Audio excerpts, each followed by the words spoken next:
When Honey Turns Bitter. Chapter 3. Friday. Written and narrated by Eleanor Rose. This is the sequel to Strawberry Frappuccinos and a Black Leather Jacket.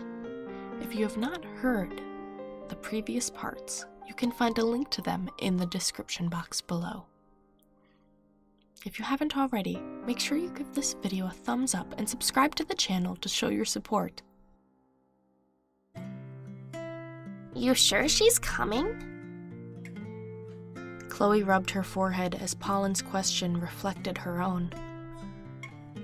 She should be, she said, scrolling through messages on her phone. She got on a red-eye last night.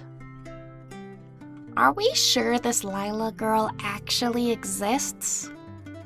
Pollen crossed her legs, cocking her head with raised eyebrows. Yes, she's got like a bajillion followers on Instagram too. But how's her reputation? Huh? Who do you know that she's worked with before? Well, she was... No, Pollen said. worked with. Not what she says she did or almost did, but who she actually worked with. Have you talked to them? No. Really, Chloe? You... Her phone buzzed. It's her, she said, cutting Pollen off. What does she say? She... Great. Stuck on a layover. Won't make it in today. Can't she make it tonight? Not until tomorrow. Where did she get stuck? New Zealand? I thought she was flying out of New York. That's her layover, apparently. Looks like she started out in LA. Well, best hope she's here by tomorrow. Tell me about it. They were cutting it close as it was. Ugh, she should have gone with some local girl, but now this dress was tailored for Lila's measurements. Well, Pollen said, stretching. you could use a day off.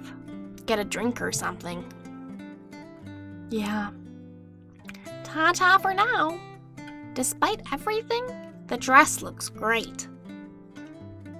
Chloe looked back at the gradient material. Yeah, thanks. The sun hit her hair like a shower as she stepped outside, dripping with heat. She regretted not grabbing sunglasses, but whatever. The Agrest Cafe was only 2 blocks away. Reality hit her like a car as she crossed the street. She couldn't go to the Agrest Cafe right now. It would look like she was stalking him or something. She turned around halfway through the intersection as a biker cursed at her sudden heel-planted spin and sighed. She may as well go to Starbucks. One of her writer friends fancied some kind of shaken passion tea lemonade thing, so she might give that a try. The line dredged forward and Chloe regretted not ordering through the app, realizing how spoiled she'd gotten with Adrian knowing what she'd like with a mere glance.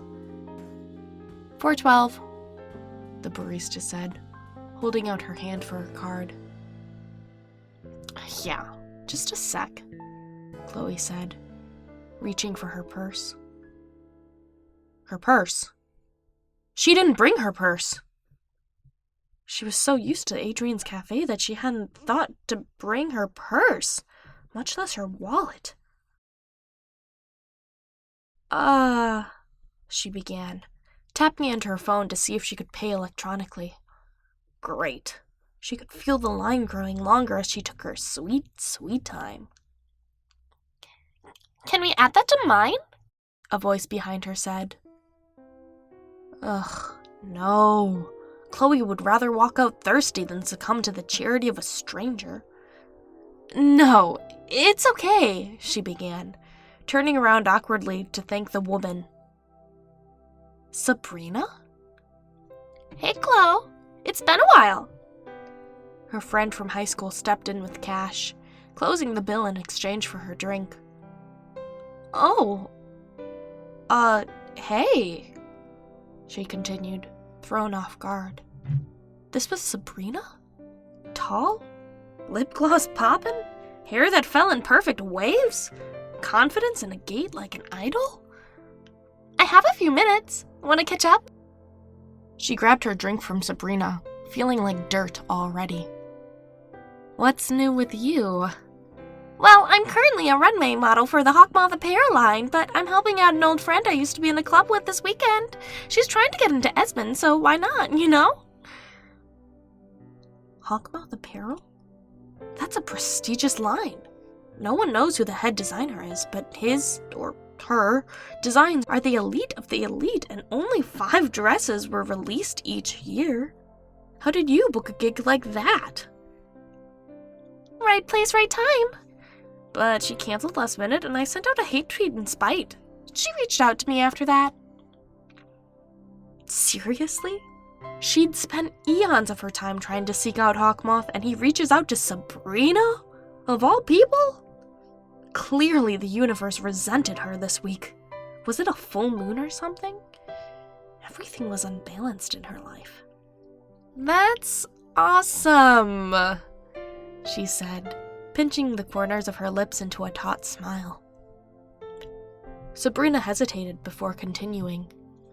You seem different. I could say the same. Can I get your number? She asked, pulling out her phone. I'd love to hear more about who you are now, but I have to run. Yeah, Chloe began, still reeling over the fact that her loser of a high school friend stepped into something she wanted desperately. Got it, thanks, Sabrina said, looking up. It was strange to see her not adjusting some pair of glasses. Oh, and I heard you and Adrian are dating. That's awesome! I was so happy to hear about it. Oof. The universe was pulling all the punches below the belt today, huh? Thank you for the drink. I'll Venmo you it, Chloe said, reaching for the door. She needed some air, brutally attacked with innocent remarks. Oh, no worries. See you around. She left the Starbucks in a hurry, accidentally looking left to see the Agreste Cafe across the street. It was too far away to see detail, but Adrian was working, blonde hair visible through the glass paneling. She wanted more than anything to go to him and talk about what just happened, but she turned her head to walk back home. 4 more days. 4 more days until she could talk to Adrian again.